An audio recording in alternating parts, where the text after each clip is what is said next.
உங்க பேர் என்னங்க? என் பேர் மங்கம்மா. மங்கம்மா. ஓகே, ரொம்ப சந்தோஷம். உங்களுக்கு என்ன வயசாகுது? வயசு 70 வயசு. 70 வயசு. ஓகே. இதெல்லாம் என்ன ப்ராடக்ட்? எதுக்காக சாப்பிடுறீங்க? இது கால் வலிக்கு, நரம்பு வலிக்கு யூஸ் பண்றோங்க. இது நல்லா இருக்குதுன்ட்டு நாங்க சம்மந்திக்கிறோம். எவ்வளவு நாளா சாப்பிடுறீங்க? இது 2 மாசம் இருக்கு. 2 மாசம். இப்போ எப்படி இருக்கு உங்க பிரச்சனை? கால் வலி கொஞ்சம் பரவாயில்ல. முன்னைக்கு இப்பங்க பரவாயில்ல. மாத்திரை விட்டுட்டான். மாத்திரை விட்டுட்டேன். பரவாயில்லையே. எந்த தைரியத்துல மாத்திரை விட்டுட்டு இது சாப்பிடுறீங்க? டெய்லி அந்த மாத்திரை யூஸ் பண்றதுல இது யூஸ் பண்றப்போ பார்க்கலாம் இதோட இது குணம். ஆனா அது வாரம் கட்டிட்டு பரவாயில்லைங்களா இப்போ? பரவாயில்லைங்க. பரவாயில்ல. நீங்க நினைச்சபடி நல்ல ரிசல்ட் வந்திருக்கு. Okay okay. எப்படி சாப்பிடுறீங்க? என்னென்னலாம் சாப்பிடுறீங்க? எப்படி சாப்பிடுறீங்களா? காலையில எழுந்திரிச்சிட்டு முகம் கலவுறங்க.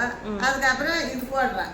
அதுக்கப்புறம் தூசு சாப்பிடுறேன். சரி. தூசு சாப்பிட்டு பின்னாடி 8 மணி 9 மணி ஆயிப்போகுது நான் சாப்பிட்றதுக்கு. சரி. அதுக்கப்புறம் இது டீ மாதிரி மாற்றி அது சாப்பிட்றீங்க. பரவாயில்ல. Super super. கண்டிப்பா இப்போ 2 மாசம் சாப்பிட்டதுக்கே நீங்க பரவாயில்ல அப்படின்னு ஃபீல் பண்றீங்கல்ல, அப்படியே தொடர்ந்து இன்னொரு 3 மாசம் 4 மாசம் சாப்பிடுங்க. சரி. நீங்க நினைக்காத அளவுக்கு நல்ல ரிசல்ட்டா உங்களுக்கு கொடுக்கும். சரிங்களா? ஓகேம்மா. தேங்க்யூம்மா.